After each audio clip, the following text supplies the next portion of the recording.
Argument ಗೆ ನಾನು ಅಂಬೇಡ್ಕರ್ ಅವರದೇ 2 ಉದಾಹರಣೆ ಕೊಟ್ಬಿಟ್ಟು ಕೌಂಟರ್ ಮಾಡ್ತೀನಿ, ನೀವು ಉತ್ತರ ಕೊಡ್ತೀರಾ ಅಂತ ಭಾವಿಸ್ತಾ. ಈ ಜಾತಿ ಪದ್ಧತಿ, ಬ್ರಾಹ್ಮಣ್ಯ ಎಕ್ಸೆಟ್ರಾ RSS ನ ಮೇಲೆ ನಿಮ್ಮನ್ನು ಒಳಗೊಂಡಂತೆ ಕೆಲವರು ಮಾಡ್ತಾ ಇರುವ ಆರೋಪ ಏನಿದೆ, ಅದಕ್ಕೆ ಅಂಬೇಡ್ಕರ್ ಅವರೇನೆ 1930ರ ದಶಕದಲ್ಲಿ RSS ಕ್ಯಾಂಪ್ ಹೋದಾಗ ಅಲ್ಲಿ ಜಾತಿ ಮೀರಿದ ವ್ಯವಸ್ಥೆ, ಸಮಾನತೆ ಕೇವಲ ಹಿಂದುತ್ವದ ಆಧಾರದ ಮೇಲೆ ಇದ್ದದನ್ನ ಕೇಳಿ ಮೆಚ್ಚಿದ್ರು ಅನ್ನೋದಕ್ಕೆ ಉಲ್ಲೇಖಗಳಿದೆ. ಕೌಂಟರ್ ನಂಬರ್ 2, ನೀವು ಮುಸಲ್ಮಾನರನ್ನ, ಧಾರ್ಮಿಕ ಅಲ್ಪಸಂಖ್ಯಾತರನ್ನ RSS ಟಾರ್ಗೆಟ್ ಮಾಡ್ತಿದೆ ಅಂತ ಹೇಳ್ತೀರಿ. ಇದೇ ಅಂಬೇಡ್ಕರ್ ಅವರು ಥಾಟ್ಸ್ ಆಫ್ ಪಾಕಿಸ್ತಾನದಲ್ಲಿ ಮುಸಲ್ಮಾನರ ಬಗ್ಗೆ ಏನ್ ಬರೆದಿದ್ರು ನೀವು ಓದ್ಕೊಂಡಿದ್ರೆ ನಿಮಗೆ ಗೊತ್ತಿದೆ. ಇದೆರಡು ಕೌಂಟರ್ಗೆ ನಿಮ್ಮ ಫಸ್ಟ್ ಪಾರ್ಟ್ಸ್ ಸಾಧ್ಯತೆಗಳು ಇರಬಹುದು. ಬಾಬಾ ಸಾಹೇಬ್ರು ಒಂದು RSS ಶಾಖಕ್ಕೆ ಹೋಗಿ ಇರಬಹುದು. ಅದು ನಾವು ನಿಜವಾಗ್ಲೂ ಇತಿಹಾಸದಲ್ಲಿ ಇನ್ನೂ ನಾವು ರೀತಿ ಅದನ್ನ ತರಬೇಕು. ಬಟ್ ನಮಗೆ RSS ಅವರು ಜಾತಿವಾದ ಇಂದ ಎಷ್ಟು ಸಮಸ್ಯೆ ಇದೆ ಅಂತ ಅವ್ರಿಗೂ ಗೊತ್ತಿದೆ. ನಮ್ಮ ದೇಶದಲ್ಲಿ ಈ ಒಂದು ಶ್ರೇಣಿಕೃತ ವ್ಯವಸ್ಥೆಯಲ್ಲಿ ಎಷ್ಟು ಸಮಸ್ಯೆ ಇದೆ ಅಂತ ಅವ್ರಿಗೂ ಗೊತ್ತಿದೆ. ಅದನ್ನ ಕಿತ್ತಾಕಕ್ ಬರಲ್ಲ. ಸೊ ಅವ್ರೇನ್ ಮಾಡಬಹುದು ಅಂದ್ರೆ ಅವರ ಒಂದು RSS ಶಾಖೆಗಳಲ್ಲಿ, ಅವರ ಒಂದು ಸೀಮಿತವಾದ ಕ್ಷೇತ್ರಗಳಲ್ಲಿ ಅವರೆಲ್ಲೋ ಒಂದ್ ಕಡೆ ಜಾತಿ ಪದ್ಧತಿನ ಮುಂದುವರಿಸ್ತಾ ಇರಬಹುದು. ಬಟ್ ಸಮಾಜದಲ್ಲಿ ಬ್ರಾಹ್ಮಣ್ಯದ ವ್ಯವಸ್ಥೆ ಇದೆಯಲ್ಲ, ಅದನ್ನ ಯಾಕೆ ಕಿತ್ತಾಕ್ತಾ ಇಲ್ಲ, ಅದನ್ನ ಯಾಕೆ ಫೈಟ್ ಮಾಡ್ತಾ ಇಲ್ಲ? ನಿಮ್ ಶಾಖ ಅಂದಿದ ತಕ್ಷಣ ಸಮಾಜ ಆಗ್ಬಿಡುತ್ತಾ? ಅದು ಒಂದು. ಸೊ ಬಾಬಾ ಸಾಹೇಬ್ರಿಗೂ ಮತ್ತೆ ಈ RSSಗೂ ಕೂಡ ಆ ಒಂದು ಮನುವಾದ, ಯಥಾಸ್ಥಿತಿ, ಜಾತಿವಾದದ ಮೂಲದ ಸಮಸ್ಯೆ ಆಗಿರೋ ಕಾಂಗ್ರೆಸ್ ಆ ರೀತಿ ದೊಡ್ಡ ಪೆಡಂಬೋತ ಆಗಿರೋದ್ರಿಂದ ಅವ್ರು ಎಲ್ಲೋ ಒಂದ್ ಕಡೆ ಹೋಗಿರ್ಬೋದು, ನನಗೆ ಸಂಪೂರ್ಣವಾಗಿ ಗೊತ್ತಿಲ್ಲ. ಅದನ್ನ ಸ್ವಲ್ಪ ಹೊರಗೆ ಬರಬೇಕು. ಬಟ್ ಈ ಸೈದ್ಧಾಂತಿಕವಾಗಿ ಒಂದೇ ಆಗಿರ್ಲಿಲ್ಲ. ಒಂದು. ಎರಡನೇದಾಗಿ, ಹೌದು ಬಾಬಾ ಸಾಹೇಬ್ರು ಅವರ ಕಾಲಘಟ್ಟದಲ್ಲಿ ಬೇರೆ ಬೇರೆ ರೀತಿಯಲ್ಲಿ ಅವರು ಅದನ್ನ ವ್ಯಾಖ್ಯಾನಿಸ್ತಾರೆ. ಅದನ್ನ ಅವ್ರು ಹೇಳಿದ್ದಲ್ಲ ನಮಗೆ ಅಫ್ಕೋರ್ಸ್ ಅದ್ರ ಬಗ್ಗೆ ಬಹಳ ಒಂದು ಓದಬೇಕು, ತಿಳ್ಕೋಬೇಕು. ಬಟ್ ನಾವೇನ್ ಮಾಡಬೇಕು ಅಂದ್ರೆ ಕಂಟೆಕ್ಚುಯಲೈಸ್ ಮಾಡಬೇಕು.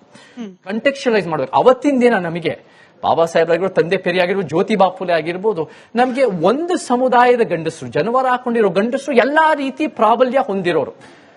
ಆದ್ರೆ ಇವತ್ತಿನ ದಿನ ಅದೇ ರೀತಿ ನೋಡದೆ ನಾವು ಬ್ರಾಹ್ಮಣ್ಯದ ವ್ಯವಸ್ಥೆ ಅಂತ ನಾವು ರೀತಿ ಗುರುತಿಸಬೇಕು. ಸೊ ನಮಗೆ ಅವತ್ತಿನ ದಿನ ನಾವು ಅದನ್ನ ಓದ್ಕೊಂಡು ತಿಳ್ಕೊಂಡು, ನೀವು ಅಪೋಸ್ ಮಾಡ್ತಾ ಇರೋ ಬ್ರಾಹ್ಮಣ್ಯ is not only confined to ಜಾತಿ ಪದ್ಧತಿ, ಇಟ್ಸ್ ಅ ಮೆಂಟಾಲಿಟಿ. ಎರಡು ಕೂಡ, it's a structural inequality in society and it is a mentality on individual level. ಎರಡೂ ಕೂಡ ನಿಜ ಆಗುತ್ತೆ. ನಾವು ಜನರ ವ್ಯಕ್ತಿಯ ಮೆಂಟಾಲಿಟಿ ಬದಲಾಯಿಸಕ್ ಹೋಗ್ತಾ ಇಲ್ಲ ಸ್ಮಿತಾ ಅವರೇ. ಯಾಕಂದ್ರೆ ಜನರ ಮನಸ್ಥಿತಿನ ಬದಲಾಯಿಸಕ್ ಹೋಗಲ್ಲ. ನಮ್ಮ ಫ್ಯಾಮಿಲಿ, ನಮ್ಮನ್ನೇ ನಾವು ವಿಕಾಸ ಒಂದು ಉತ್ತಮ ರೀತಿ ತಗೊಳ್ತಾ ಹೋಗ್ಬೇಕು. ನಾವು ಯಾರನ್ನು ಬದಲಾಯಿಸಕ್ ಹೋಗಲ್ಲ ಇಂಡಿವಿಜುವಲ್ ಆಗಿ. ನಿಮ್ಮ ಪ್ರಶ್ನೆಗೆ ನನಗನ್ಸುತ್ತೆ ನೀವು ಅಂಬೇಡ್ಕರ್ ವಾದಿನೇ ಇರ್ಬೋದು, ಆದ್ರೆ ಹಿಂದೂ ವಿರೋಧಿ ನೀವು. ಒಂದು, ಯಾಕಂದ್ರೆ ಮುಸಲ್ಮಾನರು, ದಲಿತರಿಗೆ ಅನ್ಯಾಯ ಆಗಿದೆ ಅಂತ ಹೇಳಿ ಒಂದು ಕಾಂಗ್ರೆಸ್ ಬಿಜೆಪಿ ಐಡಿಯಾಲಜಿನೇ ನೀವು ಮುಂದಿಟ್ಕೊಂಡು ಇದನ್ನ ವಾರ್ ಮಾಡಿ ನಾನು ಒಬ್ಬ ಪ್ರಬಲವಾದ, ಯಾಕಂದ್ರೆ ನೀವು ಇವಾಗ ಅಂಬೇಡ್ಕರ್ ಅವ್ರ ಬಗ್ಗೆ ಹೇಳಿದ್ರಿ, ಪೊಲಿಟಿಕಲ್ ಪಾರ್ಟಿ ಬಗ್ಗೆ ಹೇಳಿದ್ರಿ. ಪಬ್ಲಿಕ್ ಆಕ್ಟ್ 1951 ಸೆಕ್ಷನ್ 25A ಪ್ರಕಾರ ನಾವೆಲ್ಲಾ ಪೊಲಿಟಿಕಲ್ ಪಾರ್ಟಿಗಳಿಗೆ ಅಧಿಕಾರ ಇದೆ, ನಾವು ಎಲೆಕ್ಷನ್ ನ ಕಂಟೆಸ್ಟ್ ಮಾಡ್ತೀವಿ. ಆದ್ರೆ ನೀವು ಅದೇ ಅಂಬೇಡ್ಕರ್ ಅವರ ಬರ್ದಿದಂತಹ ಇದನ್ನ ಇಟ್ಕೊಂಡು ಒಂದು ಧರ್ಮಕ್ಕೆ ಅಟ್ಯಾಕ್ ಮಾಡುವಂತ ಕೆಲಸವನ್ನು ನೀವು ಮಾಡ್ತಾ ಇದ್ದೀರಾ. ನಿಮ್ಮ ಟ್ವೀಟ್ ಇಂದ ಅಥವಾ ನೀವು ಹೇಳುವಂತ ಹೇಳಿಕೆಯಿಂದ ಯಾವ ಊರು ಉದ್ಧಾರ ಆಗುವಂತಹ ಲಕ್ಷಣಗಳು ಇಲ್ಲ. ನೀವು ಮಲ್ಟಿಪಲ್ ಪ್ರಶ್ನೆ ಕೇಳ್ತಿದ್ದೀರಿ, ಒನ್ ಆಫ್ಟರ್ ಅದರ್ ತಗೊಳ್ಳೋಣ. ಒಂದ್ ನಿಮಿಷ. ಅಂಬೇಡ್ಕರ್ ವಾದಿಗಳು ಹಿಂದುತ್ವ ವಿರೋಧಿಗಳಾಗಿರ್ಬೇಕಾ ಅನ್ನೋ ಮೊದಲ ಪ್ರಶ್ನೆ, ಅದಕ್ಕೆ ಉತ್ತರ ಕೊಡಿ. ಅಂಬೇಡ್ಕರ್ ವಾದಿಗಳು ಹಿಂದುತ್ವ ವಿರೋಧಿಗಳಾಗಬೇಕು. ನನ್ನ ಪ್ರಕಾರ ಅಂಬೇಡ್ಕರ್ ವಾದಿಗಳು, ಸಮಾನತಾವಾದಿಗಳು ಇಡೀ ಅನ್ಯಾಯದ ವ್ಯವಸ್ಥೆ ವಿರುದ್ಧ ಆಗಿರಬೇಕು. ಅದು ಅನ್ಯಾಯದ ಪೊಲಿಟಿಕಲ್ ವ್ಯವಸ್ಥೆ, ಹಿಂದುತ್ವ ಅಂದ್ರೆ ಅನ್ಯಾಯದ ಪರ ಅಂತನಾ ನಿಮ್ಮ ಪ್ರಕಾರ? ಹಿಂದುತ್ವ ಅನ್ನೋದು ಅಸಮಾನತೆಯನ್ನು ಮುಂದುವರಿಸೋ ಒಂದು ಸಿದ್ಧಾಂತ. ನಮಗೆ ಅನ್ಯಾಯ ಮತ್ತೆ ಅಸಮಾನತೆಯ ವ್ಯವಸ್ಥೆ ನಮಗೆ ಶತ್ರು. ಸೊ ಆ ರೀತಿಯಲ್ಲಿದ್ದಾಗ ಹಿಂದುತ್ವದಲ್ಲಿ ಸಮ ಸಮಾಜದ ಪರಿಕಲ್ಪನೆ ಇಲ್ಲ. ಅದು ಒಂದು ಮುಸಲ್ಮಾನರ ಕ್ರೈಸ್ತರನ್ನ ಈ ತರವಾಗಿ ಮಾಡಿ ಆಚರಣೆ ನಿಮ್ಮದೇ ಆದ ನಿರ್ದಿಷ್ಟವಾದ ಚೌಕಟ್ಟಿನಲ್ಲಿ ಗಮನಿಸ್ತಾ ಇದ್ದೀರಿ. ನಿಮಗೆ ಹೆಚ್ಚಿನ ತಿಳುವಳಿಕೆ ಇಲ್ಲ, ಹಾಗಾಗಿ ಹಿಂಗ ಅನ್ನಿಸ್ತಾ ಇರಬಹುದು. When supreme court it self says that it is not a religion, it's a way of life ಅಂದಾಗ ನೀವು ಇನ್ನೂ ಕೂಡ ಜಾತಿ ವ್ಯವಸ್ಥೆಯ ಚೌಕಟ್ಟಿನಲ್ಲೇ ಹಿಂದುತ್ವ ಇದೆಲ್ಲವನ್ನ ಗಮನಿಸ್ತಾ ಇದ್ದೀರಿ ಅಂತ ಹೇಳಿ ಯಾಕೆ ವ್ಯಾಖ್ಯಾನ ಮಾಡಬಾರ್ದು? ಸ್ಮಿತಾ ಅವರೇ, ನೀವೇ ಇವಾಗ ದಿನ ನಾನು ಹಿಂದುತ್ವ ಅಂತ ಸಾವರ್ಕರ್ ಇಟ್ಟಿರೋ ಪದಗಳನ್ನ ಒಂದು ಸೋಸಿಯೋ ಕಲ್ಚರ್ ಪೊಲಿಟಿಕಲ್ ಮೂವ್ಮೆಂಟ್ ಮಾಡ್ತಾ ಇದ್ದ ಸಂಘ ಪರಿವಾರ ಹಿಂದುತ್ವ, ಹಿಂದೂಯಿಸಂ ಹಿಂಗೆ ಡಿವೈಡ್ ಮಾಡೋದೇ ತಪ್ಪು. ಎಲ್ಲದರ ಭಾವ ಒಂದೇ, ವಸುದೈವ ಕುಟುಂಬಕಂ. ಇದೇನೆ ಆಕ್ಚುಲಿ ಸನಾತನ ಧರ್ಮ, ಇದೇನೆ ಹಿಂದುತ್ವವಾದ. ವಸುದೈವ ಕುಟುಂಬಕಂ ಈಸ್ ಇಟ್ ಸೆಲ್ಫ್ ಹಿಂದುತ್ವ. ನೀವು ಇದನ್ನ ಜಾತಿ ವ್ಯವಸ್ಥೆಯಲ್ಲಿ, ಧರ್ಮದ ವ್ಯವಸ್ಥೆಯಲ್ಲಿ ಒಡೆಯೋದೇನೆ ತಪ್ಪು ಅನ್ನೋದು ಲಾಜಿಕ್. ಓಕೆ, ಇದನ್ನ ನಾನು ಬಿಡಿಸಿ ಹೇಳ್ತೀನಿ.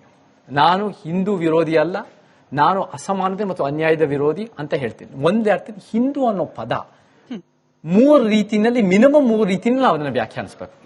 ಹಿಂದೂಸ್ತಾನ್ ಬೇರೆ, ಹಿಂದೂ ಧರ್ಮ ಬೇರೆ, ಹಿಂದುತ್ವ, ಹಿಂದೂ ರಾಷ್ಟ್ರ ಬೇರೆ. ಈ ಮೂರು ಬೇರೆ ಬೇರೆ. ಹಿಂದೂಸ್ತಾನ್ ಅನ್ನೋದು 2,500-3,000 ವರ್ಷ ಸಿಂಧು ನದಿಯಲ್ಲಿ ಬಿಟ್ಟು ಯಾರು ಒಂದು ರೀತಿ ಆ ಭೌಗೋಳಿಕ ಪ್ರದೇಶದಲ್ಲಿರ್ತಾರೋ ಆ ಇಡೀ ಇಂಡಿಯನ್ ಸಬ್ ಕಾಂಟಿನೆಂಟ್ ಎಲ್ಲರೂ ಕೂಡ ಹಿಂದೂಸ್ತಾನ್ ಇಟ್ಸ್ ಅ ಭೌಗೋಳಿಕ ಟರ್ಮ್. ಸೊ ಆ ರೀತಿ ಎಲ್ಲರೂ ಆ ಟರ್ಮ್ ಅಡಿಯಲ್ಲಿ ಎಲ್ಲರೂ ಹಿಂದೂ ಅಂತ ಲೆಕ್ಕ ಬರುತ್ತೆ. ಸೊ ಇಟ್ಸ್ ಒಂದು ಪ್ರಾದೇಶಿಕ ಒಂದು ಪದ. ಹಿಂದೂ ಧರ್ಮ ಅನ್ನೋ ಪದ ನಮಗೆ ವೈದಿಕ ಧರ್ಮ, ಸನಾತನ ಧರ್ಮ, ವರ್ಣಾಶ್ರಮ, ಚತುರ್ವರ್ಣ, ಬ್ರಾಹ್ಮಣ್ಯ ಧರ್ಮ ಅಂತ ಏನ್ ವ್ಯಾಖ್ಯಾನಿಸ್ತಾ ಇದ್ರು 200 ವರ್ಷದಿಂದ 1816ರಲ್ಲಿ ರಾಜಾರಾಮ್ ಮೋಹನ್ ರಾಯ್ ಆ ಒಂದು 5 ಪದಗಳಿಗೆ ಹಿಂದೂ ಅಂತ, ಹಿಂದೂ ಧರ್ಮ ಅಂತ ಪರ್ಯಾಯ ಪದ ಅಂತ 200 ವರ್ಷದಿಂದ ಸೇರಿಸ್ತಾರೆ. ಅದು ಒಂದು ವೈದಿಕವಾದ ಒಂದು ವೇದ ಉಪನಿಷತ್ಗಳು, ಇದು ಸಂಸ್ಕೃತ, ಇದಕ್ಕೆ ಸಂಬಂಧಪಟ್ಟಂಗೆ ಒಂದು ಧರ್ಮದ ಚೌಕಟ್ಟು, ಅದು ಹಿಂದೂ ಧರ್ಮ. ಹಿಂದುತ್ವ ಮತ್ತು ಹಿಂದೂ ರಾಷ್ಟ್ರ ಅನ್ನೋದು ಏನು 100 ವರ್ಷದ ಏನು ಒಂದು RSS ಸಂಘ ಪರಿವಾರಿನ ಪರಿಕಲ್ಪನೆ. ಹಿಂದುತ್ವ ಅನ್ನೋ ಪದ ಇಟ್ಟಿದ್ದೆ ಸಾವರ್ಕರ್ ಅನ್ನೋದು ಇಟ್ಟಿರೋರು. ಅದನ್ನ ಹಿಂದೂ ರಾಷ್ಟ್ರ ಅಂದ್ರೆ ಹಿಂದೂ ನಾವೆಲ್ಲರೂ ಒಂದು, ಮುಸಲ್ಮಾನರು, ಕ್ರೈಸ್ತರು, ಧಾರ್ಮಿಕ ಅಲ್ಪಸಂಖ್ಯಾತರು, ಕೆಲವರು ಇತರರು ಅನ್ನೋ ಒಂದು ರೀತಿ ಬಿಂಬಿಸೋದು. ಅದನ್ನ ಯಾಕೆ ಬಿಂಬಿಸ್ತಾರೆ ಅಂದ್ರೆ ಅವರ ಒಂದು ರೀತಿಯ ಧಾರ್ಮಿಕ ಕ್ಷೇತ್ರಗಳು ಭಾರತ ಮತ್ತೆ ಈ ಒಂದು ಉಪಖಂಡದ ಹೊರಗಿದ್ದಾರೆ, ಇವೆಲ್ಲ ಉಪಖಂಡದ್ದೇ ಅಂತ ಅವ್ರು ಗುರುತಿಸ್ತಾರೆ. ಇವತ್ತು ನಮಗೆ ಗೊತ್ತಿದೆ. ಇದೇ ಧರ್ಮದ ಆಧಾರದ ಮೇಲೆ ಭಾರತವನ್ನ ಇಬ್ಬಾಗ ಮಾಡಿದ ನೆಹರು, ಗಾಂಧಿ ಅವರನ್ನು ಕೂಡ ನೀವು ವಿರೋಧ ಮಾಡಬೇಕು. ಸ್ಮಿತಾ ಅವರೇ, ಇವತ್ತು ನೀವು ಓದ್ಕೊಂಡ್ ಬಂದಿರೋ ಪ್ರತಿಯೊಬ್ಬರು ಕೂಡ ನೀವು ಮಾತಾಡಿದ ಯಾರು ನನ್ನ ಕ್ರಿಟಿಕಲ್ ಆಗಿ ಬರ್ತಾರೆ ಅವರೆಲ್ಲ ಆ ಮನುವಾದಿ ಯಥಾಸ್ಥಿತಿ ನೆಹರು ಗಾಂಧಿಯ ಸಿದ್ಧಾಂತದಿಂದನೇ ಅವರು ನೀವು ಹೇಳಿರೋ ಪ್ರಶ್ನೆಗಳು. ಸೊ ನಮಗೆ ಅವರನ್ನ ಪ್ರಶ್ನೆ ಮಾಡ್ತಿರೋದ್ರಿಂದನೇ ಇವತ್ತು ನೀವು ನನಗೆಲ್ಲೋ ಒಂದ್ ಕಡೆ ನಮಗೆ ಅರ್ಥ ಮಾಡಿಸಿ, ಅಂದ್ರೆ ವೀಕ್ಷಕರಿಗೆ ಅರ್ಥ ಮಾಡಿಸಿ, ಈ ಧರ್ಮದ ಆಧಾರದ ಮೇಲೇನೆ ಹಾಗೆ ವ್ಯಾಖ್ಯಾನ ಅಲ್ಲ ಅನ್ನೋದು RSS ನ ಅನೇಕರು ಇದೇ ವೇದಿಕೆಯಲ್ಲಿ ಹೇಳಿದ್ದಾರೆ. ಬಟ್ ಸ್ಟಿಲ್ ನಿಮ್ಮ ತಿಳುವಳಿಕೆ ಆ ಆಧಾರದ ಮೇಲೆನೆ ನಾನು ಪ್ರಶ್ನೆ ಕೇಳ್ತಾ ಇದ್ದೀನಿ. ಹಿಂದೂ ರಾಷ್ಟ್ರ ಅನ್ನೋದು ಕೇವಲ ಹಿಂದೂಗಳಿಗೆ ಸೀಮಿತವಾದ ರಾಷ್ಟ್ರ ಅನ್ನೋದು ತಪ್ಪು ಅನ್ನೋ ಹಾಗಿದ್ರೆ ಪಾಕಿಸ್ತಾನವನ್ನ ಮುಸಲ್ಮಾನರಿಗೆ ಅಂತ ಹೇಳಿ ಪ್ರತ್ಯೇಕಿಸಿದ ಎಲ್ಲಾ ವ್ಯಕ್ತಿಗಳ ಬಗ್ಗೆ ಕೂಡ ನಿಮಗೆ ವಿರೋಧ ಇರಬೇಕು. ದೇಶ ಅನ್ನೋದು ಏನು 1950 ಜನವರಿ 26ನೇ ತಾರೀಕು ನಮ್ಮ ಸಂವಿಧಾನ ಕಾರ್ಯರೂಪಕ್ಕೆ ತಂದು 1947 ಆಗಸ್ಟ್ 15 ಅದೊಂದು ಸ್ವತಂತ್ರ ಬ್ರಿಟಿಷ್ ರಾಜ ಹೋಗಿ ಅದೊಂದು ನಾವೇ ಒಂದು ರೀತಿ ಸ್ವರಾಜ್ ಅನ್ನೋದಾಯ್ತು. ಅದು ಒಂದು ದೇಶದ ಪರಿಕಲ್ಪನೆ. ಹೌದು, ದೇಶ ಅನ್ನೋ ಒಂದು ಏನದು ಅಂದ್ರೆ ಅದು ಬರೀ ಜನರಲ್ಲ, ಬರೀ ಸರ್ಕಾರ ಅಲ್ಲ, ಅದು ಒಂದು ಇಮ್ಯಾಜಿನೇಷನ್, ಒಂದು ಕಲ್ಪನೆ, ಒಂದು ಪರಿಕಲ್ಪನೆ. ಇವತ್ತು ಹಿಂದೂ ರಾಷ್ಟ್ರದ ಬಲಪಂಥೀಯ ಪರಿಕಲ್ಪನೆ ಅನ್ನೋದಕ್ಕೋಸ್ಕರ ಫೈಟ್ ಮಾಡ್ತಾ ಇದ್ದಾರೆ. It's an imagination. ಅದರಲ್ಲಿ ನೀವು 20 ಜನ RSS ಅಥವಾ ಸಂಘ ಪರಿವಾರದ ಕಾರ್ಯಕರ್ತರಿಟ್ಟರು ಒಬ್ಬೊಬ್ಬ ಒಂದೊಂದು ರೀತಿ ಹಿಂದೂ ರಾಷ್ಟ್ರ ವ್ಯಾಖ್ಯಾನಿಸ್ತಾರೆ. ಅವ್ರಿಗೆ ಆ ಸ್ವತಂತ್ರ ಇದೆ, but they are fighting for that concept of the nation. ಅದೇ ರೀತಿಯಲ್ಲಿ ಈ ಯಥಾಸ್ಥಿತಿ ಮನುವಾದ ಏನು ಎಷ್ಟೋ ಅಂತ ಒಂದು ಗಾಂಧಿಯ ರಾಮರಾಜ್ಯ ಅನ್ನೋದು ಒಂದು ಯಥಾಸ್ಥಿತಿಯ ಪರಿಕಲ್ಪನೆ. ಅದೇ ರೀತಿ ಎಡಪಂಥೀಯರು ಒಂದು ಪೊಲಿಟಿಕಲ್, ಒಂದು ಪ್ರೊಲೆಟೇರಿಯನ್ ಇಂಟರ್ನ್ಯಾಷನಲಿಸಂ ಅನ್ನೋ ಕಮ್ಯುನಿಸ್ಟ್ ಅವ್ರದ್ದು. ನಮ್ಮ ಒಂದು ಪರಿಕಲ್ಪನೆ ಅನ್ನೋದು ಒಂದು ಸಮ ಸಮಾಜ. ಸೊ ಆ ಸಮ ಸಮಾಜ ಅನ್ನೋದೇ ನಮ್ಮ ದೇಶ. ಆ ಸಮ ಸಮಾಜದ ಅಡಿಯಲ್ಲಿ ನಾವು ಫೈಟ್ ಮಾಡ್ಕೊಳ್ತಾ ಬರ್ತಾ ಇದೀವಿ, ಅಹಿಂಸಾವಾದದಲ್ಲಿ, ಸಂವಿಧಾನದ ಅಡಿಯಲ್ಲಿ. So this is a battle between the ಪರಿಕಲ್ಪನೇಸ್ ಆಫ್ ದ ನೇಷನ್ ಹೊರತು ಇದ್ಯಾವ ವ್ಯಕ್ತಿಗಳ ವಿರುದ್ಧ ಅಲ್ಲ. ಹಿಂದೂ ರಾಷ್ಟ್ರ ಒಂದೇ ಅಲ್ಲ, ಯಥಾಸ್ಥಿತಿ ಮನುವಾದ, ಕಮ್ಯುನಿಸ್ಟ್ ವಾದ, ಇವರೆಲ್ಲರೂ ಕೂಡ ನಾವು ಸೈದ್ಧಾಂತಿಕ ಪ್ರಶ್ನೆ ಮಾಡ್ತೀವಿ. ಇಲ್ಲಿ ಜನಗಳು ನಿಮ್ಗೆ ಪ್ರೀತಿ ಮಾಡಿ ಒಂದು ಹೀರೋ ಇದನ್ನ ನೋಡಕ್ಕೆ ಇಷ್ಟಪಟ್ರು. ಅದು ಬಿಟ್ಬಿಟ್ಟು ನೀವು ಇದರಲ್ಲಿ ಬಂದು ಸಿಕ್ಕಾಕೊಂಡಿದ್ದೀರಾ. ಅದೇನೋ ನಿಮ್ದು ಇದೆ, ಪರವಾಗಿಲ್ಲ. ಆದ್ರೆ ನಾನು ಏನಂದ್ರೆ ನಿಮ್ಗೆ ಕರ್ನಾಟಕ ಸೆಟ್ ಆಗ್ತಾ ಇಲ್ವಾ ಅಥವಾ ನೀವು ಕರ್ನಾಟಕಕ್ಕೆ ಸೆಟ್ ಆಗ್ತಾ ಇಲ್ವಾ, ಅದು ಸ್ವಲ್ಪ ಬಿಟ್ಸ್ ಹೇಳ್ಬಿಟ್ರೆ ಒಳ್ಳೇದು. ನಿಮ್ಗೆ ಯಾಕೆ ಈ ಅನುಮಾನ ಬಂತು? ಅಲ್ಲ, ಯಾಕಂದ್ರೆ ಅವರು ಒಳ್ಳೆ ನಟ. ಇವಾಗ ನಾನು ಹೇಳ್ಬೋದು ಅವ್ರಿಗೆ ನಾನು ನಿಮ್ಮ ಅಭಿಪ್ರಾಮಿ ಅಂತ, ಬಟ್ ಅವ್ರು ಆತರ ಇಲ್ವಲ್ಲ. ಅವ್ರ ಮೈಂಡ್ ಸೆಟ್ ಬೇರೆ ಇದೆ, ಅದಕ್ಕೋಸ್ಕರ. ಥ್ಯಾಂಕ್ ಯು, ಧನ್ಯವಾದ. ಪ್ರಶ್ನೆ ಕೇಳಿದಕ್ಕೆ ಒಂದ್ ಹೇಳ್ತೀನಿ. ನೀವೆಲ್ಲ ಟ್ವೀಟ್ ಬಗ್ಗೆ, ಸೋಷಿಯಲ್ ಮೀಡಿಯಾ ಬಗ್ಗೆ ಹೇಳ್ತಾ ಇದ್ದೀರಾ. ಸೋಷಿಯಲ್ ಮೀಡಿಯಾ ಅನ್ನೋದು 40-50 ವರ್ಷದಿಂದ ಬಂದಿದೆ. ಇಫೆಕ್ಟಿವ್ ಟೋಲು, ಬಟ್ ಕರೆಕ್ಟ್. ಅದು ಒಂದು ರೀತಿ ರೀಸೆಂಟ್ ಆಗಿ ಬಂದಿದೆ. ಸಿನಿಮಾ ಅನ್ನೋದು 100 ವರ್ಷದಿಂದ ಬಂದಿದೆ. ಆದರೆ ಜನರ ಹತ್ರ ಹೋಗಿ ಅನ್ಯಾಯದ ವಿರುದ್ಧ ಮಾತಾಡೋದು 1000 ವರ್ಷಗಳಿಂದ ಬಂದಿದೆ. ನಾನು 20 ವರ್ಷದಿಂದ ಅಮೆರಿಕ ಬಿಟ್ಟು ಕರ್ನಾಟಕಕ್ಕೆ ಬಂದಾಗ ಸಿನಿಮಾ ಸ್ಟಾರ್ ಆಗಬೇಕು, ಹೀರೋ ಆಗಬೇಕು, ಸಿನಿಮಾದಲ್ಲಿ ಶೈನ್ ಆಗಬೇಕು ಅನ್ನೋ ಯಾವ ಉದ್ದೇಶ ಇರಲಿಲ್ಲ. ನನ್ನ ಉದ್ದೇಶ ಇದ್ದಿದ್ದು ಏನಂದ್ರೆ, ನನ್ನಂತವನು, ನಮ್ಮ ಸ್ಮಿತಾ ಅವರು ಹೇಳುತ್ತಾರ, ಎಲ್ಲಾ ರೀತಿ ಪ್ರಭಾವಿ ಪಡೆದಿರೋನು ಜನ್ಮಾಧಾರಿತವಾಗಿ, ಏನ್ ಶ್ರಮದಿಂದ ಅಲ್ಲ, ಏನ್ ಬೆವರಿಂದ ಅಲ್ಲ, ಜನ್ಮಾಧಾರಿತವಾಗಿ ನಾನು ಜಾಸ್ತಿ ಪಡೆದಿದ್ದೀನಿ.